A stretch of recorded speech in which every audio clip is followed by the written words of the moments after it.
بسم اللہ الرحمن الرحیم۔ میں ہوں حامد رضا، آپ دیکھ رہے ہیں میرا ڈیجیٹل چینل۔ تو ناظرین، کھیل جو ہے وہ بڑے دلچسپ مرحلے میں داخل ہو گیا ہے۔ ایک طرف پی ڈی ایم جو ہے وہ اپنی اسٹریٹجی بناتی ہے تو دوسری طرف عمران خان اپنے پلان کا اعلان کر دیتے ہیں۔ ابھی تک دیکھنے میں یہی آ رہا ہے کہ عمران خان کا پلان جو ہے وہ 13 جماعتی اتحاد کی اسٹریٹجی پر غالب آ رہا ہے، اور عمران خان جو ہے وہ لگاتار اپنے پلان سے ان 13 جماعتوں کو دھول چٹا رہا ہے۔ 3-4 بہت ہی اہم خبریں ہیں۔ پہلے یہ کہ مذاکرات کا آغاز ہو گیا ہے، اور دوسرا یہ ہے کہ عمران خان صاحب نے اس پر اسٹریٹجی کون سی اپنائی ہے۔ تیسرا یہ ہے کہ عمران خان صاحب نے ریلیوں کا اعلان کر دیا، اور چوتھا یہ ہے کہ عمران خان جلد جو ہے وہ ایک لانگ مارچ کا اعلان کرنے جا رہے ہیں۔ تو جیسے ہی سپریم کورٹ کے حکم کے بعد جو ہے پی ٹی آئی اور پی ڈی ایم میں مذاکرات کا آغاز ہوا، تو اب نون لیگ اس وجہ سے پریشان تھی کہ انہوں نے سپریم کورٹ آف پاکستان میں اپنا یہ مدعا رکھا تھا کہ پی ٹی آئی مذاکرات کے لیے تیار نہیں ہے، لیکن اب ہوا یوں کہ پی ٹی آئی نے مذاکرات کے لیے حامی بھر لی۔ اب پی ٹی آئی اور پی ڈی ایم میں مذاکرات کا آغاز ہوا۔ جیسے ہی آغاز ہوا تو پی ٹی آئی نے عمران خان صاحب سے ہدایات لے کر شاہ محمود قریشی، فواد چودھری اور سینیٹر علی ظفر کے ذریعے جو ہے اپنے مطالبات وہ پی ڈی ایم کے سامنے رکھے۔ اب پی ڈی ایم نے ان مطالبات کو پڑھا، دیکھا اور 4-5 دن کا ٹائم لے لیا کہ چونکہ ہماری حکومت جو ہے وہ اتحادی ہے تو ہم مشورہ کرنے چاہتے ہیں باقی اتحادی جماعتوں سے، اس لیے کچھ وقت دے دیں۔ تو پی ٹی آئی نے ان کی ضرورت کو سمجھتے ہوئے ان کو جو ہے منگل تک کی مہلت دی کہ منگل تک آپ اپنی اتحادی جماعتوں سے مشاورت مکمل کریں، اور مشاورت کرنے کے بعد آپ ہمیں اپنے فائنل ڈیسیجن سے آگاہ کر دیں۔ اب پی ڈی ایم پریشان تھی کہ اگر وہ کہے کہ ہم پی ٹی آئی کی ان مطالبات کو تسلیم نہیں کرتے تو پھر وہ سپریم کورٹ میں اپنا کیس کیسے چلا سکے گی اور کیا دلائل دے گی۔ اس لیے پی ڈی ایم نے اب یہ اسٹریٹجی اپنائی کہ جیسے ہی تعطل ہوا ہے، ملتوی ہوئے ہیں جو مذاکرات ہو رہے تھے، تو انہوں نے کہا کہ اسی دوران کوئی نہ کوئی ایسا بلنڈر کیا جائے، ایسا کام کیا جائے کہ پی ٹی آئی مذاکرات سے بھاگ جائے یا پی ٹی آئی مذاکرات سے انکار کر دے۔ تو اسی کے لیے انہوں نے جو سابق وزیر اعلیٰ پنجاب چودھری پرویز الہی ہیں ان کے گھر پر حملہ کیا، ریڈ کی، اور جو کچھ ہوا وہ آپ کے سامنے ہے۔ میں بار بار وہ چیزیں بیان نہیں کرنا چاہتا، جو کچھ بھی ہوا وہ آپ کے سامنے ہے۔ ان کا کرنے کا مقصد یہ تھا پی ڈی ایم کا کہ جیسے ہی ہم جو ہے چودھری پرویز الہی کے گھر پر حملہ کریں گے تو پی ٹی آئی جو ہے وہ مذاکرات سے انکار کر دے گی، اور دوبارہ ہمیں یہ بیانیہ مل جائے گا کہ پی ٹی آئی جو ہے کسی جمہوری حکومت سے مذاکرات نہیں کرتی۔ لیکن عمران خان صاحب کی یہ تدبر اور دور اندیشی دیکھیں کہ انہوں نے اس کو برداشت کر لیا، اور فواد چودھری، شاہ محمود قریشی اور سینیٹر علی ظفر اور دیگر جتنے بھی مرکزی رہنما ہیں ان کو یہ ہدایات دی کہ آپ نے جو ہے مذاکرات پر اس کو اثر انداز نہیں ہونے دینا، بلکہ مذاکرات جس طرح چل رہے ہیں ویسے ہی چلنے دیں، تاکہ ان کو یہ بیانیہ نہ مل سکے کہ پی ٹی آئی مذاکرات سے بھاگی۔ آج جب پی ڈی ایم نے دیکھا کہ پی ٹی آئی جو ہے وہ مذاکرات انکار نہیں کر رہی، تو اب پی ڈی ایم دوبارہ سر جوڑ کر بیٹھی اور پریشان ہو چکے ہیں کہ اب ہم کیا کریں، پی ٹی آئی تو مذاکرات کے لیے ہی تیار ہے۔ دوسری جانب عمران خان صاحب کو یہ بھی اندیشہ ہے کہ شاید پی ڈی ایم جو ہے اس نے یہ مذاکرات کا آغاز جو ہے یہ الیکشن کو ڈیلے کرنے کے لیے کیا ہے۔ وہ پی ڈی ایم یعنی جو ہے وہ مذاکرات کے لیے سنجیدہ نہیں ہے، لیکن وقت گزارنے کے لیے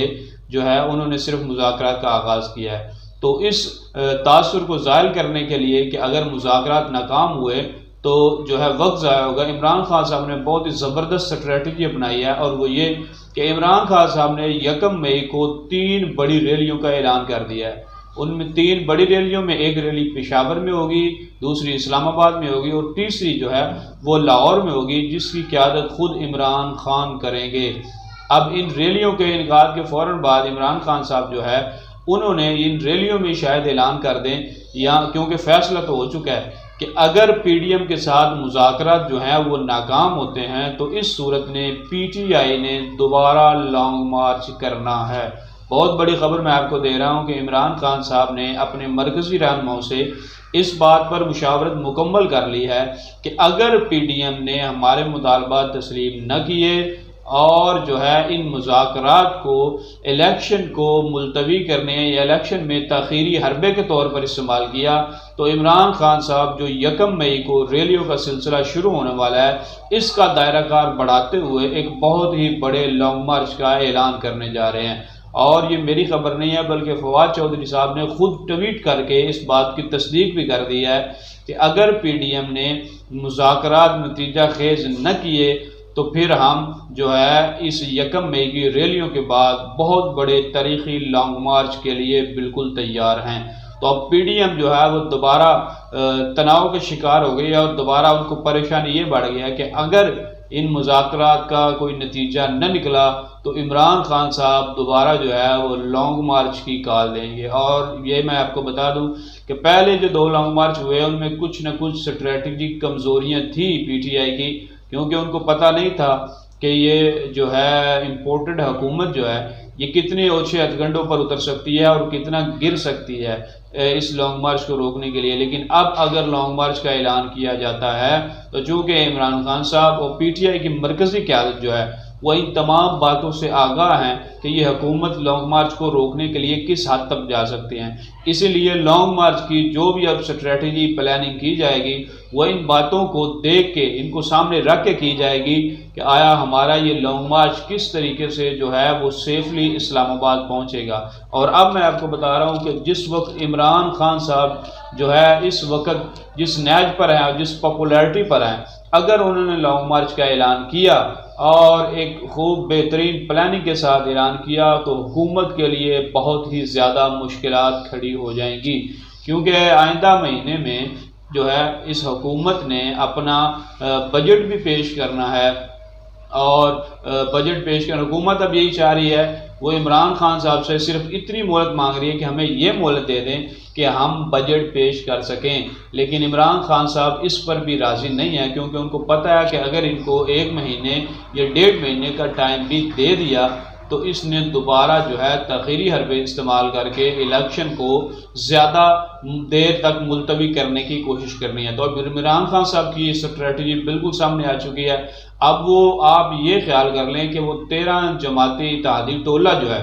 ایک طرف وہ پلاننگ کرتا ہے اور ایک طرف اکیلا عمران خان پلاننگ کرتا ہے، اور ان 13 جماعتوں کا جو پلان ہوتا ہے اس کو پہلے ہی جان کر عمران خان صاحب کوئی ایسا پلان بناتے ہیں کہ ان 13 جماعتوں کا پلان خود بخود جو ہے وہ نیست و نابود ہو جاتا ہے۔ تو اس طرح کی یہ اسٹریٹجی عمران خان سے بنائی ہے۔ اب دیکھنا یہ ہے کہ کیا مذاکرات نتیجہ خیز نکلتے ہیں یا نہیں نکلتے۔ اور ایک اور اہم خبر جو ہے کہ شاید سپریم کورٹ آف پاکستان اس وقت جو ہے وہ بھی تھوڑی کہیں نہ کہیں بے بس نظر آ رہی ہے، کیونکہ چیف جسٹس آف پاکستان نے تقریباً آج 3 دن گزر چکے ہیں جو سماعت ہوئی تھی 27 اپریل کو، ابھی تک اس کا جو آرڈر ہے وہ جاری نہیں کیا۔ تو جب تک اس کا آرڈر جاری نہیں ہوتا یہ بھی ایک جو ہے تذبذب کی صورتحال ہے کہ سپریم کورٹ آف پاکستان آیا اپنے فیصلے پر عمل درآمد کروا سکے گی یا نہیں کروا سکے گی۔ تو ایک طرف مذاکرات، دوسری طرف سپریم کورٹ آف پاکستان کا آرڈر کا انتظار ہے، اور تیسری طرف عمران خان صاحب نے جو ہے وہ لانگ مارچ کا اعلان کر دیا ہے۔